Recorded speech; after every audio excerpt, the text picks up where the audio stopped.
Fala pessoal, tudo bem? Começando mais um Base Mortal, segundo episódio dessa segunda temporada aqui do Base Mortal no Portal do Gremista. Comigo, Eduardo Souza Bento, para mais um episódio, hoje com a entrevista com Ayrton Fagundes, que é treinador do Sub-17 do Grêmio. Hoje vamos conversar sobre Sub-17, mas vamos conversar também sobre um panorama geral das categorias de base do Grêmio. Como é que tu tá? Fala Rafa, fala Ayrton, é um prazer.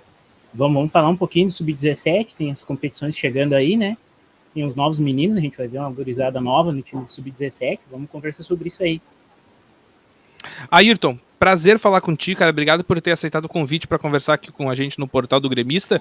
E eu já quero saber de ti o seguinte, cara. Como é que é Quem é o Ayrton Fagundes? O que fez o Ayrton Fagundes? Jogou bola, não jogou? Onde é que começou o trabalho de treinador? Quem é o Ayrton Fagundes? Conta um pouquinho pra gente. Boa tarde. Boa tarde, Rafael. Boa tarde, Eduardo. Um prazer, uma satisfação estar falando com os amigos aí. Prazer em conhecê-los também, né? Agradecer a oportunidade, o convite, né, de vocês aí para participar do Portal do Gremista. Agradecer ao Francesco, né, por ter indicado meu nome aí para conversar com vocês. E, como te falei fora do ar aí, se puder responder todas as perguntas aí, não tem problema nenhum. Se não puder ou não saber responder, aí peço que vocês compreendam também, né? E os ouvintes também. Enfim, eu comecei no futebol em 1986, né? No São Borja, né? No time da minha cidade. Joguei até 1997, ou seja, joguei profissionalmente durante 12 anos, né? Parei novo, cara, parei com 28 anos, né, com problemas de joelhos aí, desgaste de rótula, cartilagem, enfim. Aí fiquei jogando no campeonato amador. Logo na sequência aí comecei como treinador de categoria de base, né. Comecei em 2009, né, pelo time da minha cidade também, o São Borja, né. Treinei o São Borja de 2009 a 2013. 2015, 2014, 15, 16, fui treinador do Cruzeiro, né, na Copa Santiago, fiz 3 Copas Santiago, fui campeão, né, na edição de 2016 com o Cruzeirinho, foi o que me credenciou a vir para o Grêmio, né, o pessoal me fez a proposta, né, logo após a competição, e nos acertamos, né, com a coordenação, enfim, e desde então, né, desde abril de 2016, estamos no clube, né, agora dia 18 de abril faz 6 anos, né. Iniciamos ali primeiramente, né, como não tinha na época a vaga como treinador, né, eu entrei no setor de captação, fiquei 6 meses no setor de captação. Logo na sequência já assumi a categoria sub-15, depois a sub-16 e agora atualmente na sub-17.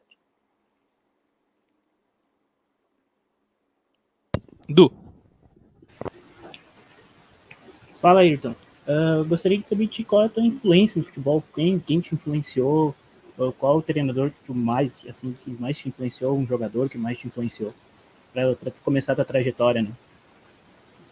Sim. Não, cara, assim, eu sempre gostei de futebol, né? Desde pequeno, né? Meu sonho, assim, foi ser jogador, enfim. Claro que no interior e antigamente, né? Como a gente sempre fala ali para os meninos, né? Era mais difícil, né? Quem começava no interior era bem complicado, né? Para tu se destacar, né? E o sonho de jogar num clube grande, enfim, né? E a gente sempre fala isso hoje para eles, né? Deles valorizar essa oportunidade, né? Que o clube concede a eles, né? Eles estão num gigante do futebol brasileiro e que oportuniza eles a seguirem os passos, né? A terem a dedicação, a humildade, a perseverança, né? De quem sabe no futuro ser um profissional. Então, assim, eu tive sempre gostei do futebol, né, cara, desde pequeno e sempre olhando Zico, Sócrates, aquela turma toda de 82, ali, uma seleção que inspirou bastante. Treinadores tem muitos aí, né, cara, treinadores muito capacitados, né, mas assim, não tenho assim, eu gosto desse, eu gosto daquele, cara, todos eu acho que tem algo a nos ensinar, né, aprendi bastante também na minha carreira como profissional, né, E tento passar isso hoje para os atletas, né? Sempre falo para eles que talvez não tenha tido a oportunidade, né, de jogar num clube grande, né, ou a competência, ou, enfim, uma série de fatores, né, cara. E então só joguei em time pequeno e médio, né? Eu joguei no São Borja, né? Acho que enviei o currículo aí pro Rafael. Joguei no São Luís de Juí, no Coloradinho de Santa Maria, joguei lá no Paraná também, em Santa Catarina, e o clube que eu mais joguei foi no Caxias, né? Ser Caxias de 93 a 96. E assim a gente sempre aprende aí com os treinadores, aprende através da nossa carreira, da nossa trajetória, e também procurar passar para eles aí o que a gente viveu dentro do campo e também dentro do vestiário, que é importante. Ô Ayrton, vamos trazer agora um pouquinho para o nosso bate-papo aqui mesmo, que é falar do Sub-17 do Grêmio, falar da base. Eu quero saber de ti, eu vou fazer 2 perguntas em uma, mas elas têm relação, tá? Eu quero saber qual é o teu estilo de jogo, assim, o que tu pensa, como é que tu pensa o futebol, tá? O que tu gosta, o que tu não gosta, o que tu gostaria de colocar em campo, e se treinar o Sub-17 do Grêmio te oportuniza isso. Então, Rafael, cara, como a gente está num clube grande, né, como o Grêmio, né, é óbvio, né, que a gente tem que sempre querer o futebol ofensivo, né, querer propor jogo, ter a posse da bola, isso é importante. Mostrar os nossos jogadores, né, a qualidade dos nossos jogadores, né, a nossa coordenação sempre preza, né, de que a gente oportunize os melhores jogadores, os jogadores mais técnicos nas suas posições, né? E então isso a gente sabe que é importante, né? A coordenação também pede sempre a figura de um camisa 5, de um camisa 10, né? E de um camisa 9. Então a gente procura, claro, aí a gente tem que ter no nossos elencos, né? Não só na 17, tem que ter na 15, tem que ter na 20, né? E por vezes a gente não tem, né? A gente sabe que a concorrência ela é bastante grande com as outras equipes de ponta do futebol brasileiro. Mas resumindo, então, a gente sabe da importância aí de colocar os jogadores mais técnicos nas suas posições. E claro que, como eu falei no início da pergunta aí, é propor jogo por a gente estar num clube gigante. E por favor, completa o raciocínio aí da segunda pergunta. Se o Grêmio, se treinar o Sub-17 do Grêmio te oportuniza isso, colocar em campo as tuas ideias de futebol. Com certeza, com certeza. O clube nos deixa bem à vontade, né? Claro que a gente tem uma metodologia de trabalho lá, né? O clube tem o seu caderno conceitual lá, né? E isso é importante a gente seguir, né? A gente faz as reuniões periódicas ali e a coordenação sempre nos passa isso que eu acabei de falar para vocês aí, né? De oportunizar os jogadores mais técnicos, né? E colocá-los nas suas posições. E o clube não se importa com a questão de tamanho, enfim, porque antigamente as equipes se preocupavam muito com o tamanho, né? Então hoje, claro que não vai na situação do goleiro, né? Tem que ter tamanho, ou dos zagueiros. Tem um bom senso também na história, né? Exatamente. Mas os jogadores técnicos, meio-campistas aí, ou jogadores de velocidade, né? Que sejam, né, técnicos, isso é muito importante. Eu acho que o clube tem feito isso, né? Tem revelado bons meio-campistas, bons jogadores de velocidade, né? De lado aí, e tem colocado para jogar, né? Isso valoriza o nosso trabalho aí, enfim, isso é importante para a sequência do nosso trabalho, e óbvio, né, que quanto mais jogadores, né, a gente puder colocar no elenco principal, isso é a valorização do nosso trabalho, do trabalho de todos ali da base. Né? Eduardo Bento. Então, só aproveitando ali o gancho do Rafa, né, quanto à equipe, como que tem sido a montagem dessa equipe? Porque vocês se representaram recentemente, né, acho que há cerca de uma semana e meia, como tem sido? São alguns meninos, é uma mescla dos meninos que já estavam remanescentes, alguns, né, porque o Cauã Kelvin, a Viana e alguns outros subiram para o 20, de fato, né, mas alguns vieram da Copa Nike, do Sub-15 do ano passado, e como que é feita a captação para novos jogadores nessa categoria? Porque, assim, eles têm entre 15, 16, 17, ali são adolescentes, né?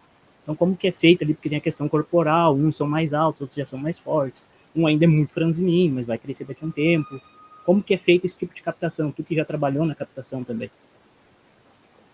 Então, Eduardo, é o seguinte, falando do elenco, primeiramente, né? Nós nos apresentamos dia 9 de março, né? E o clube tem um protocolo que é, primeiramente, aí, realizar as avaliações físicas, né? Então, a gente ficou uma semana aí fazendo os testes físicos, né? Todos eles ali que são necessários, né? Para a aptidão dos atletas. Hoje, pela parte da manhã, foi o nosso primeiro treino com bola, né? Que é o que a gurizada gosta, né, cara? Eles acham que a parte física não é importante, né? E hoje não tem como tu não estar associado à parte física com a parte psicológica, mental, a parte técnica, tática, enfim. Eles já querem ir logo para a bola, né? E hoje a gente treina, Eduardo, os nascidos em 2005, né? Claro que tu citou aí o Cauã Kelvin, né? O Cauã Kelvin é um 2005, mas ele já jogou a Copa São Paulo, né? Ele tem idade para sub-17, mas devido à sua capacidade, ao seu potencial, ele está na categoria acima, na sub-20, juntamente com o Natan também, que é 2005. O Viana que tu falaste é um atleta que foi meu eu trabalhei com ele, né, na categoria sub-16 e também na 17, ele é 2004. Né? E então o elenco ele é formado por atletas nascidos em 2005 e esse ano a coordenação técnica não tem mais as 6 categorias que tinha, ou seja, da sub-14 a sub-20. Hoje a gente está trabalhando numa nova metodologia, uma metodologia que a coordenação acredita, né, e nos passou, que são 4 nomes, né, que é a inserção, o desenvolvimento, a preparação, que é a nossa, né, a sub-17, e a promoção, que é a categoria sub-20. E nessa categoria, na 17, então, tem os nascidos em 2005, e aqueles 2006 que mais se destacaram estão integrados nesse elenco.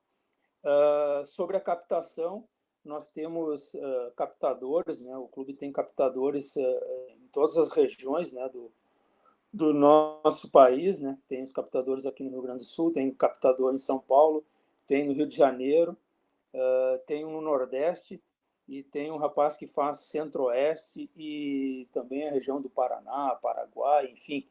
Então a gente tem os captadores, né, que olham os meninos aí nas competições, aí todas elas, né, de sub-14 ou sub-20, atletas com idade, né, e eles fazendo essa captação, é claro que eles têm uma planilha de carências de todas as categorias, né, e vão atrás das carências. E sendo assim, os captadores selecionando esses meninos aí, eles vêm e passam por um período de avaliação dentro do CT de Eldorado, e se o pessoal da captação achar que pode ingressar no elenco principal da categoria já para treinamento, assim é feito.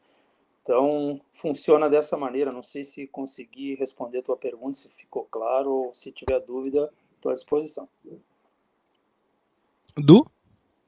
Não, seria bem isso. Achei bem, elucidou bem, né, o que a gente já imaginava, assim, principalmente com a questão da captação, que tem diversos pontos, né. Isso é importante, porque às vezes tu vê que tem alguns meninos que têm uma capacidade técnica enorme no interior do Rio Grande do Sul, por exemplo, tu vê em algum gauchão, por aí, às vezes tu vê um menino assim. Isso é importante ter a captação por diversos pontos, né. Professor Ayrton, só para comentar, Rafael, pode falar. Não, pode concluir, desculpa. Não, era só porque ele falou o Eduardo falou da captação no Rio Grande do Sul, né? O ano passado, até nós treinadores, né?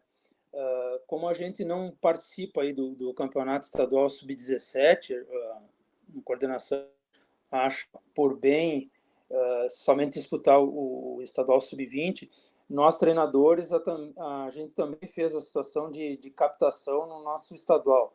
Observamos jogos, né, no sub-17 e também no sub-20, né, porque às vezes a gente tem essa percepção, a coordenação tem essa percepção, às vezes a gente vai longe, né, ou seja, em outros estados aí, né, e às vezes a gente não cuida do nosso próprio quintal, né? Então às vezes os meninos também estão aqui e a gente sempre fala, né, cara, que às vezes o pai, enfim, o pessoal, os familiares, eles acham que o clube não oportuniza. Eu acho que é oportunizado porque a gente está sempre olhando os campeonatos, é oportunizado também dos times menores ir até o CT para fazer amistosos, então a gente está sempre de olho aqui no nosso estado, né, para também captar atletas gaúchos. Ayrton, eu tenho uma dúvida que ela sempre me pega muito quando eu vou falar de categoria de base. Eu até perguntei pro Barleta a mesma coisa. E agora eu quero saber de ti, que é um treinador, cara. Como é que tu faz pra lidar com o psicológico dos teus atletas? Como é que funciona pra tu lidar com o psicológico de um jovem de 15, 16, 17 anos que tem tudo na mão? Ele tem o Twitter, que chega informação pra ele em tempo real. Ele tem o Instagram, que daqui a pouco ele tem 15 anos, se destaca um pouco e vai pra 30 mil seguidores. Tem, enfim, né, diversas formas de outros focos que não sejam no futebol. Como é que tu trabalha isso na cabeça do teu atleta do Sub-17 do Grêmio? Então, Rafa, é uma situação bastante complexa, né, cara? Difícil hoje, né? Porque na minha época, né, cara, eu sempre falo para eles, a gente só pensava em jogar futebol, né? Hoje, como tu falaste bem, as redes sociais, mesmo antes do treino, a gente teve uma conversa, né? Eu, meus auxiliares, o nosso preparador físico ali, o treinador de goleiro, enfim, a comissão toda ali com eles, e a gente está sempre falando isso, né? Para que eles valorizem essa oportunidade, né? Porque às vezes, né, Rafael, Eduardo, o que nós falamos pela nossa vivência, né, no futebol, né? E a gente sabe que os meninos, eles às vezes te escutam e às vezes não te escutam, né? Por mais que tu esteja no dia a dia do trabalho, né? Falando das coisas boas, enfim, tem outras situações e eles são focados em outras, porque hoje, como tu falaste bem aí, tem a tecnologia, eles têm o mundo na mão deles, né, cara, através do celular. Então, às vezes a gente fala uma coisa, daí tem a rede social que fala outro, o empresário que fala outro. Então, é uma batalha assim, do dia a dia, né, cara? Mas a gente está sempre... Claro que a gente tem um pessoal da psicologia do esporte lá que também nos auxilia, né? E isso também é importante, né? E é o dia a dia ali, né? Não só da parte técnica, né? Como no início da conversa eu falei, né? O futebol não é só técnica, não é só tática, ele é físico e principalmente ele é mental, né, cara? E ele é humano, né? A gurizada, e vem guris aí de várias regiões do país, né, cara? Hoje a gente tem até estrangeiro ali nas nossas categorias de base, né? Então, cada um com uma criação, né, diferente, cultura, enfim. Tem a questão da adaptação, de estar no outro estado, a questão da alimentação. Então, é uma série de fatores e a gente tem que ter paciência, né? Tem que ter muita conversa, né, do dia a dia ali para que eles se conscientizem, né, e valorizem sempre a oportunidade. Ayrton, tu falou já em duas respostas sobre a questão física, né, dos atletas. Como é que é feito esse acompanhamento? Porque com 15 anos, 16 anos, o corpo do jovem ele ainda está em transformação, está mudando, né? Que nem eu e o Du, a gente sempre comenta, por exemplo, que o sub-15, por exemplo, ele é uma categoria muito difícil, mas isso assim, ó, é totalmente leigo, tá? A gente não entende nada de medicina, de compleição física, nada. Isso é um achismo gigante. Mas o que a gente acha é que um moleque de 15, 16 anos ainda tá em transformação. Como é que vocês trabalham, por exemplo, daqui a pouco com um rapaz que tem 1,80 m com 15 anos e 15, 16 anos e daqui a pouco ele para de crescer? Como é que vocês trabalham isso? É feito acompanhamento médico que vocês já sabem, ó, daqui 2 anos vai acontecer tal coisa com tal atleta? Ou não? Tenta me explicar como é que funciona essa coisa da mudança desse jovem.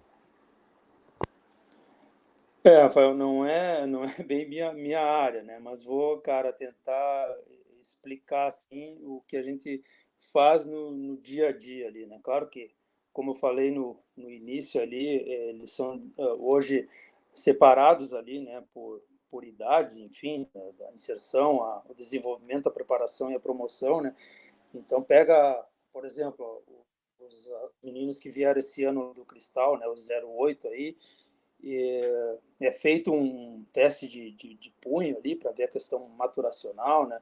É feito também com um menino que logo chega no clube, né? Que é contratado ou que é visto, como falei anteriormente, pelos nossos observadores, né? Então isso é feito, né? O teste maturacional. E a gente, né? O pessoal da fisiologia ali, tem o professor Oswaldo, né, que é o coordenador geral da preparação física, ali faz um acompanhamento diário, né, de todas as categorias, né.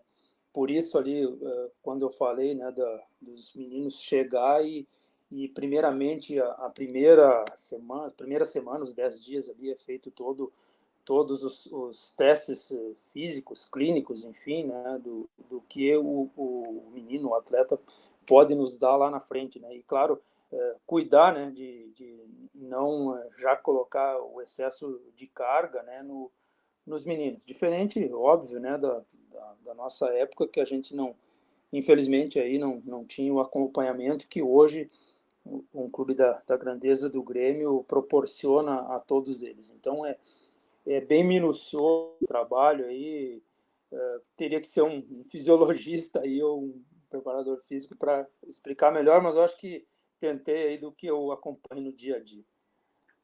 Não, tá perfeito. Professor, pra gente encerrar então a nossa conversa aqui, eu quero saber quais são as expectativas para esse ano, cara. Quais são as competições, o que a gente pode esperar dessa categoria sub-17 do Grêmio. Fala pra gente sobre essa temporada 22 que tá começando agora.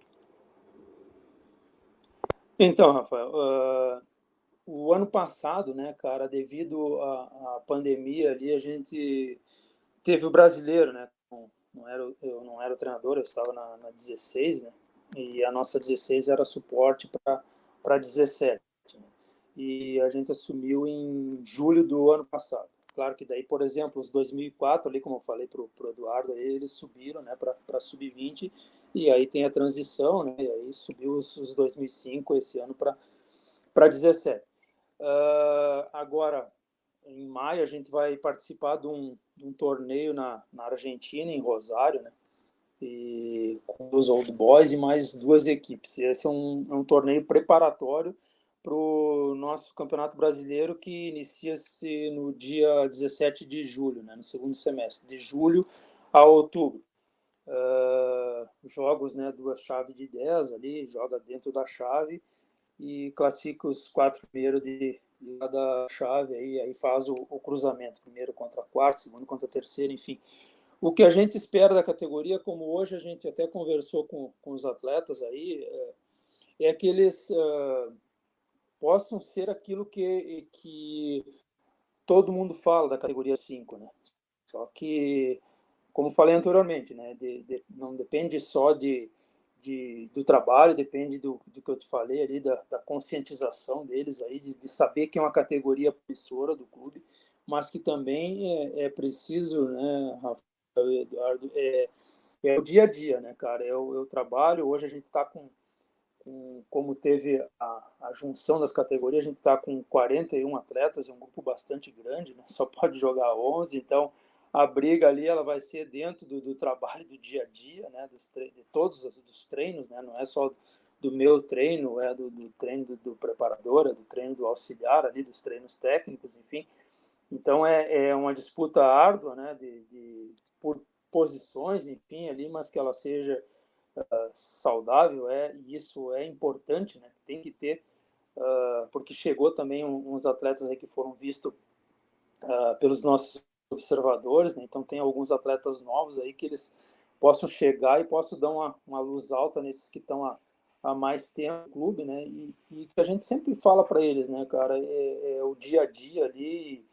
E claro que se tem competição, e ela é importante, né? Porque daí na competição eles vão mostrar quem é quem e, consequentemente, já subir para a categoria de cima e a categoria, a promoção já daqui a pouco abastecer a transição ou até mesmo a categoria profissional. Então esse é o nosso trabalho. Então acho que tem tudo para ser um ano bom aí da categoria. A gente espera que a rapaziada aí compre a ideia, que valorize a oportunidade que o clube dá, né? Porque o clube dá todas as condições e que eles possam sempre valorizar isso, e a gente fala sempre no dia a dia aí que eles possam valorizar, porque, cara, tantos atletas aí, hoje mesmo já tem um pessoal de avaliação lá que está desde segunda-feira, vai até sexta, então tem muitos meninos que querem, né, que querem estar ou que gostariam de estar no Grêmio, então aqueles que estão têm que mostrar dia a dia, para que aqueles que estão querendo entrar aí, né, e a gente sabe que hoje o Grêmio oportuniza, né, muitos atletas e valoriza e coloca na categoria de cima, então hoje muitos atletas, muitos jovens querem vir para o clube, né? Então essa competição é muito importante, e eles sabem disso, que a gente fala no dia a dia aí, que é importante, né? Essa situação de saber que tem atletas ou jovens querendo tomar o lugar deles. Professor Ayrton Fagundes, técnico do Sub-17 do Grêmio, conversando com a gente aqui no Base Mortal. Professor, muito obrigado mais uma vez por ter aceito o convite. Acho que foi uma conversa bem esclarecedora para a gente saber o que está acontecendo, né, no Sub-17 do Grêmio, uma das categorias de base mais vitoriosas, que mais revela jogadores no país. Então eu te agradeço mais uma vez por ter aceito o convite para conversar comigo e com o Du aqui no Base Mortal, no Portal do Gremista. Obrigado. Muito obrigado, Rafael, pela oportunidade aí, cara. Show de bola, tá falando com todos os gremistas aí, cara, e falar do nosso trabalho, do dia a dia, né? E a gente fica super feliz aí que vocês nos oportunizem isso, né? Que a gente